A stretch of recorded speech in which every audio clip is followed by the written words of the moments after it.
ନମସ୍କାର ସାଙ୍ଗମାନେ କାଲିର ବ୍ଲଗ୍ଟା ଅଧା ରହିଥିଲା। ମା ଝିଅ ଏଠି ମାଗଣା ମାଗଣା ପୋଜ୍ ଦେଇକି ମାନେ ରଙ୍ଗୋଲି ଆମେ ବନେଇନୁ କିନ୍ତୁ ପୋଜ୍ ଦେବାରେ ମାଷ୍ଟର।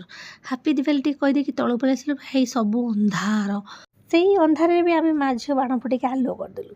ମୁଁ କହିଲି ଲାଇନ୍ଟା କାଟିଦିଅ, ଆମେ ଏମିତି ବାଣ ଫୁଟେଇକି ଆଲୁଅ କରିଦେବୁ ପୁରା ସବୁ। ତାପରେ ଯାହା ଯେମିତି ବାଣ ଫୁଟାଫୁଟି କଲା ପରେ ଲାଇନ୍ ଚାଲି ଆସିଲା, ସେଥିରେ ବି ବାଣ ଫୁଟାଫୁଟି ଚାଲିଲା ଡବଲ୍। ମୋ ଝିଅ କହୁଛି ମାମା ଲୋ କେତେ ବାଣ ଫୁଟେଇବୁ, ତୁ ଥକୁନୁ ନା କ'ଣ? ସେ ପୁରା ଆରାମରେ ବସିକି ସେ ସବୁ ନୋଟିସ୍ କରୁଛି। ତାପରେ ଏଠି ଛାତକୁ ଚାଲି ଯାଇଥିଲି ବାଣ ଫୁଟେଇବା ପାଇଁ। ପୁଣି ଛାତ ଉପର ତଳ ଏମିତି ହେଇକି ମୋ ଝିଅ ସହିତ ବି ଆସି ବାଣଟେ ଫୁଟେଇଲି। ପୁରା ଡ୍ରେସ୍ ଫ୍ରେସ୍ ଚେଞ୍ଜ କରିଦେଲି। ମୁଁ କହିଲି ନା ଏଇ ଗରମ ହେଉଛି, ଏଇ ପାଲା କିଏ କରିବ? ତାପରେ ନଣ୍ଡି ବାଣ ଆମେ ଫୁଟେଇଥିଲି, ଯେଉଁଟାକି ଫୁଟିଲାନି। ତାପରେ ଛାତ ଉପରୁ ପୁଣି ଦୌଡ଼ି ପଳେଇ ଆସିଲୁ ଆମ ବ୍ଲଗର ଆଣ୍ଟିକି। ଦେଖ ଇଏ ନୂଆ ବ୍ଲଗିଂ କରୁଛନ୍ତି, ମୋ ଶାଶୁ ମା ମୋ ସାଙ୍ଗେ ଟକ୍କର ଦେବି। ଆକାଶ ଦୀପ ଗୋଟେ ଲଗାଇଥିଲା, ସିଏ ଯାଇକିରି ଫେରିଆଇଲା। ସେ କହିଲା ମୁଁ ଆଉ ଯିବିନି, ଏଇଠି ଖାଇ ପିଇକି ଶୋଇବି।